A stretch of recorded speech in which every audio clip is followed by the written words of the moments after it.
Great. Thank you again for the introduction. And again, this talk is being given on behalf of Dr. William Grissom at Vanderbilt and really represents the cumulative efforts and technical developments of a number of institutions around the country towards achieving volumetric thermometry image-guided techniques for transcranial focus ultrasound.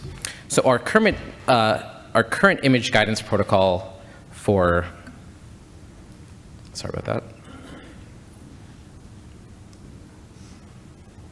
Can you advance the slide? Okay.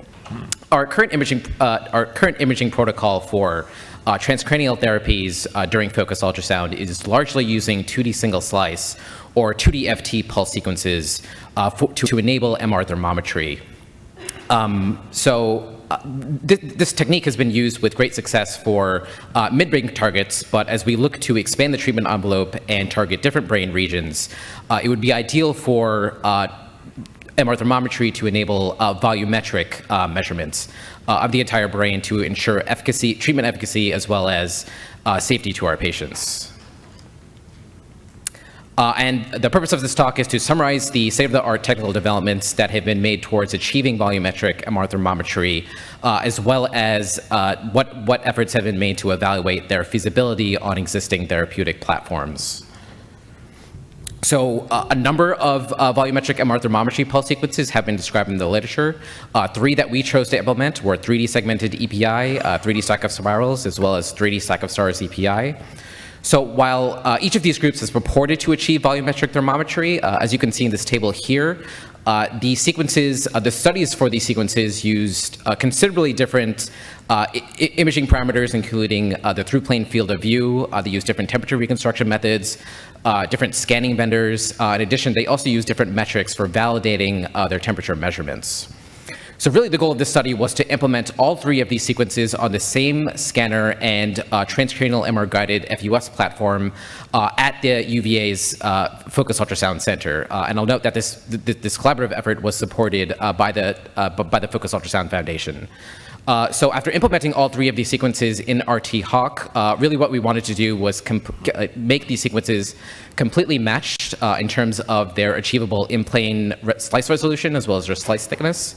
And really what we wanted to do was compare the achievable volume coverage as well as the achievable hotspot quality of each of these 3 sequences. And I'll illustrate those comparisons a little bit later towards the end of this talk. So in terms of the first milestone, we have all 3 of these sequences working in RT-HAWK. And we use these sequences to acquire very basic T2-weighted images in a tissue phantom. So you can see the image quality here. Hopefully you can appreciate that we were able to get negligible image distortions and considerably good image quality with each of these 3 sequences. And I'll mention again, these were completely matched for in-plane slice resolution, slice thickness, and what we did was we expanded the through-plane coverage from 1.8 centimeters to 9 centimeters and saw good image quality in all cases.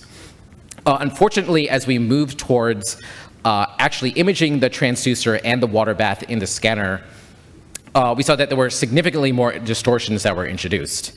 Really, the takeaway from this slide is that there are there's much more work to be done to improve the image quality when the water bath is actually present in the MR scanner.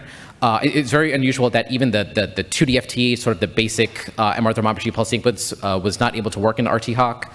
We anticipate that the reason for this is that some transit receive gain problem that was common to all of these sequences may have arose in the implementation of these sequences. For the non-Cartesian cases, both the stack of spirals and the stack of stars could be subject to phase errors as well as trajectory delays that were somehow more significant when the water was present. So the top images you're looking at here are with a healthy volunteer that was positioned in the water bath without any heating, of course, and the volunteer did wear a swim cap, so any kind of air pockets that were located in there could have caused some susceptibility artifacts. And again, really more work is needed to improve the image quality when the water bath was actually present in the scanner. And really, sort of the main takeaway from this comparison is really to answer 2 questions with these volumetric thermometry sequences. First, given a fixed volume coverage, say about 9 centimeters, what we'd like to know is which of these sequences is going to give us the best dynamic scan time. And conversely, given a fixed dynamic scan time, say about 3 seconds per volume, which of these sequences is going to give us the best volume coverage? And in terms of best, we can quantify that in terms of the temperature precision, which can vary in terms of the scan time as well as the volume coverage. And we can also evaluate the quality of these sequences based on the achievable hotspot quality, which we could potentially evaluate using peak temperature and full width at half max, just an example. And really, this is how we plan to characterize all these sequences, which could conceivably vary based on the clinical application that they're used for as well. So just in summary here, we have some more work to do in terms of the in vivo and heating scans for these thermometry sequences. We have a basic implementation of them done, but we do have some ideas for improvements. So for those that have done sequence development here, you'll know that gradient spoiling and RF spoiling can cause significant and kind of unusual distortions in our images, and sort of harmonizing those between all these implementations would be ideal. We have some ideas for B-knot shimming, particularly with the water bath with this long T1. And just making sure that there's no swim cap for the volunteer and keeping things as close to the actual transcranial setup as possible. In addition, we'd like to compare all the different temperature reconstruction methods that are just summarized over there.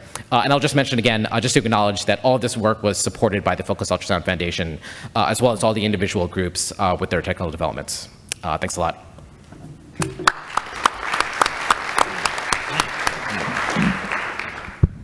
Are there questions from the group?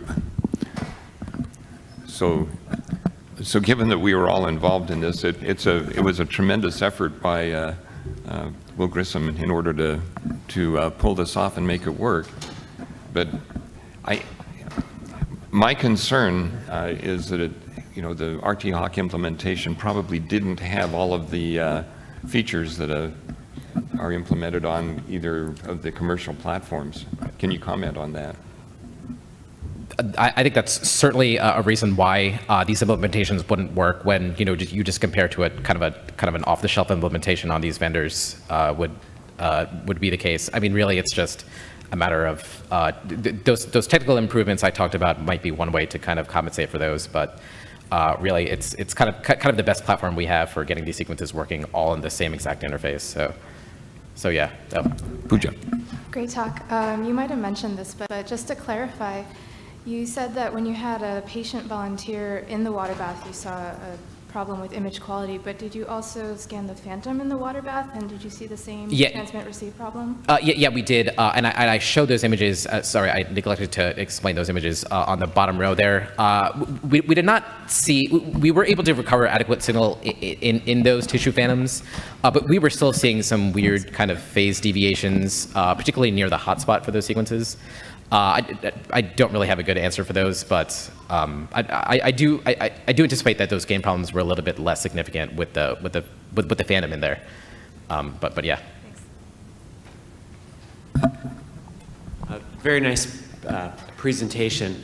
One other note: so RT-Hawk can have some issues having control over the transmit gain. Sure. In the transducer, and then the control over the receiver gain can also be limited to what the pre-scan sequence determines. Sure. So another avenue of approach is to try to find ways to compensate for the errors that occur during pre-scan when you load up these sequences. Sure. Thank you. Okay, we'll move on. Thank you very much. So.